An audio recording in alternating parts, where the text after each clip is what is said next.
flying with kids has a way of turning normal adults into airport pack mules. You are juggling a stroller, a car seat, a diaper bag, and trying to keep your eyes on a toddler who is running in the opposite direction. And the wild part is, a lot of parents are paying extra fees, stressing harder, and carrying more than they need to, simply because nobody at the airline stops to say, hey, you can actually ask for help with that. So don't go into this unprepared. Here are 7 free airport perks most parents don't know to ask for, and how to actually get them. And stay with me for number 4, because that one can save you from the nightmare of begging strangers to switch seats after boarding. Let's start with the heavy gear. If you're flying with a young child, your stroller and car seat do not count as regular luggage. Delta, United, and American all have policies that let parents check child gear like strollers and car seats for free, though the exact wording and weight limits can vary by airline, so always check your carrier's latest rules before you pack. But the real perk is not just that it's free, it's where you choose to hand it over. Many parents check the stroller at the ticket counter, only to immediately regret it when they realize they have to carry a heavy toddler all the way through a massive airport terminal. Instead, use your stroller through the airport and ask the gate agent to gate check it right before you board. That lets you push your child through the terminal right up to the aircraft door. Just make sure to ask one crucial question when they tag it. Will this stroller meet me on the jet bridge when we land, or does it go to baggage claim? On some flights, especially with smaller regional jets or international arrivals, they might send it straight to baggage claim. Knowing this beforehand saves you from waiting at the aircraft door for a stroller that isn't coming. And before you hand that stroller over to the ground crew, pull out your phone and snap a quick photo. You'll see why this is your ultimate financial shield by the end of this video. But first, we need to get through security with a bag full of milk. Every adult traveler knows the standard TSA liquid rule, 3.4 ounces, 1 quart-size bag, and if your liquid is too big, it goes straight into the trash can. But babies and toddlers get a major exception. Formula, breast milk, toddler drinks, juice, baby food, and puree pouches can go through TSA in larger quantities. They do not need to fit inside that small quart-size bag. TSA officially treats these as medically necessary liquids. This means you do not have to divide your baby's milk into tiny containers. But here is how you avoid having security officers dump your entire bag out. Do not pack the liquids at the bottom of your suitcase. Before your bags go on the conveyor belt, pull the baby liquids out, put them in a separate bin, and tell the officer, I have infant liquids. Be prepared for them to run a quick scan. Sometimes they will test the outside of the bottle or ask you to open a container. Also, keep your ice packs frozen solid. If they are melted or slushy, the officers might subject them to extra screening. Once your liquids survive security, there's another checkpoint perk that saves parents from a physical struggle with their kids' shoes.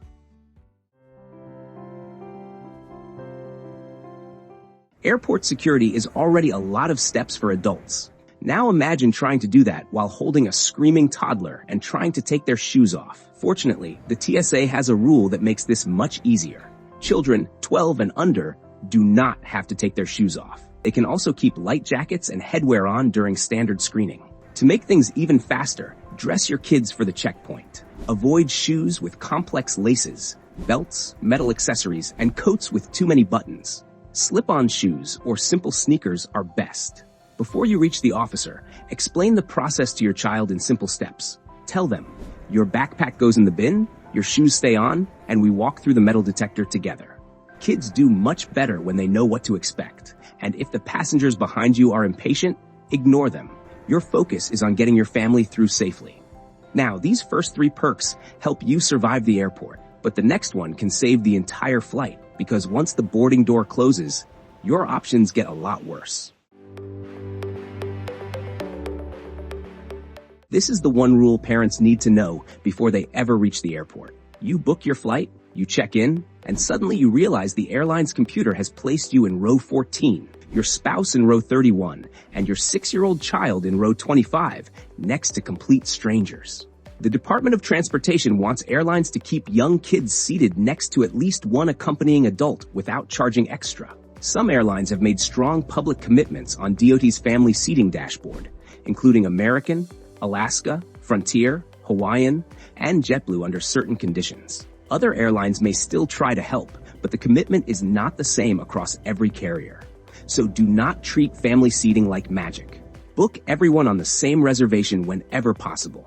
If you split the family across separate tickets to save money on different booking sites, the airline system will not know you are traveling together. If your app shows you are split up, do not wait until boarding to beg strangers to swap seats with you. Walk straight up to the gate agent 45 minutes before boarding.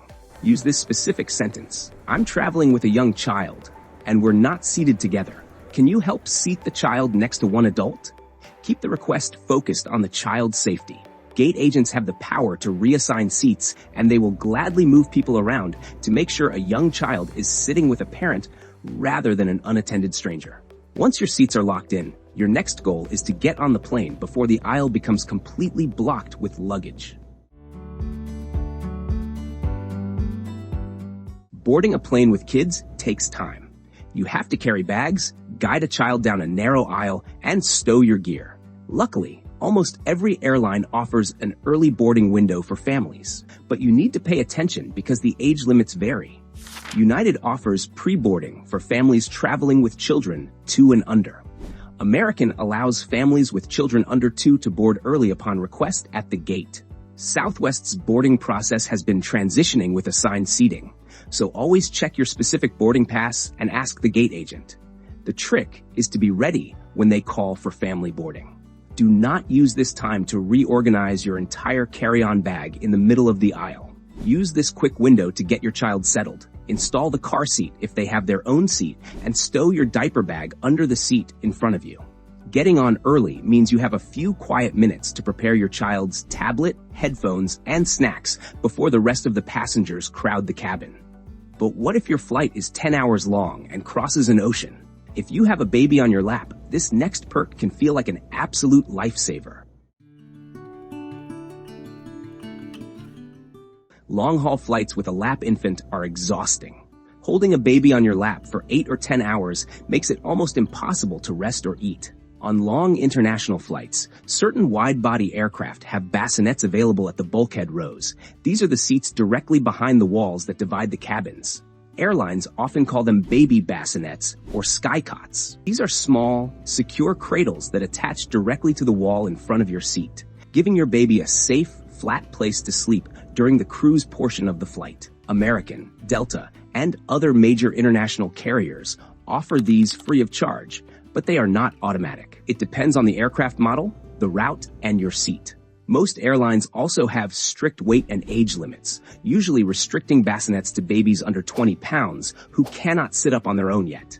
Because there are only a few spots per plane, do not wait until you get to the gate to ask. Call the airline the day you book your ticket and request a bulkhead seat with a bassinet. Confirm it again at check-in. And remember, during takeoff, landing, and times of turbulence, you will be required to hold your baby. But having those few hours of hands-free time makes a massive difference. But the trip isn't over when you land. There is one final moment where many parents make a costly mistake with their gear. You land, you're tired, and all you want is to get out of the airport. Then your stroller comes back from the gate check with a bent frame, a broken wheel, or a torn canopy. This is where that quick photo you took at the gate becomes incredibly important. Many parents walk away thinking there's nothing they can do, or they believe the airline staff when they say they aren't responsible for gate-checked items. But airlines can't just wave you away and pretend nothing happened. In the US, checked and gate-checked items are still subject to airline baggage liability rules. And for domestic flights on larger aircraft, federal rules set a minimum liability limit for damaged, lost, or delayed passenger property. But here's the catch. Stroller and car seat claims can get messy fast, especially if the airline marked them as limited release items, which basically means they try to waive responsibility for certain types of fragile gear. That's why you need proof before and after the flight.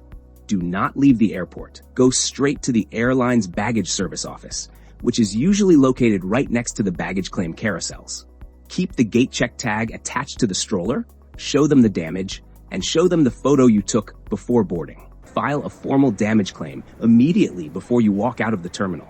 The airline needs to document the issue while the proof is fresh and the tag is still attached. Once you leave the airport, proving the damage actually happened during the flight becomes much harder. Flying with kids will probably never feel easy, but it should not feel like the airport is working against you. A lot of the help is already there. The free gear check, the TSA liquid exception, the seating help, the bassinet request, even the damage claim process. The difference is knowing what to ask for before you are exhausted, late, and holding a crying child at the gate. If this video helped you learn an airport perk you didn't know about, please hit the like button. Share it with a parent who has an upcoming flight, and subscribe for more travel tips that make flying a little more manageable. And I want to know, what worries you the most when traveling with young kids? Is it getting separated on the plane, getting through security, or just keeping them entertained during a long flight? Drop your thoughts in the comments below. Safe travels, and I'll see you in the next video.